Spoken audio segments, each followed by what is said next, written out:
ఒక్కసారిగా national international media local mouth publicity అన్నిట్లలో మోడీ గురించి తెర మీదకి తెచ్చారు. ముందు బాగా ప్రచారం తెచ్చారు.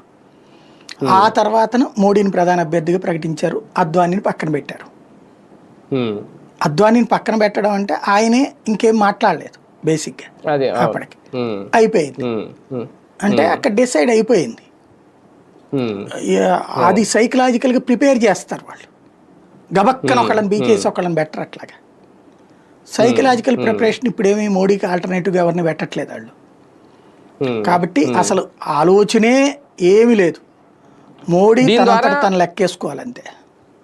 దీని ద్వారా ప్రతిపక్షాలు ఏమైనా ప్రయోజనం పొందాలనుకుంటున్నాయా? ఆర్ఎస్ఎస్కి బీజేపీకి మధ్య ఏదో నడుస్తోంది, ఏదో విభేదాలు మొదలయ్యాయి అనే ప్రచారం ద్వారా రేపు జరగబోయే ఎలక్షన్లకు సంబంధించి ఏమైనా ప్రయోజనం ఉంటుందా? ఏం లేదు. బేసిక్గా ఏమైపోయిందంటే ప్రతిపక్షాలకి వీళ్ళు వ్యక్తి ఇమేజ్ ఆధారిత నాయకులు వీళ్ళందరూ కూడా.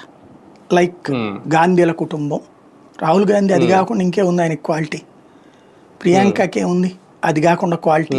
వీళ్ళు ఏమన్నా పబ్లిక్లో నుంచి ఏమైనా తీసుకొచ్చారు? ఏదో మొన్న వచ్చి చెప్తున్నాడు పోస్టర్లు అతికిచ్చాడట ఎప్పుడు చిన్నప్పుడు. వాళ్ళ నాయనమ్మ ఏమైనా ఫోటో కోసం తీసిందేమో.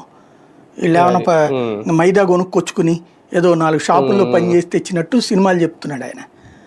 అట్లాగే ఇప్పుడు మిగతా నాయకులు అందరూ చూసుకున్నా వాళ్ళ కుటుంబ పార్టీలో కుటుంబ వ్యవస్థలతోనూ నడిచి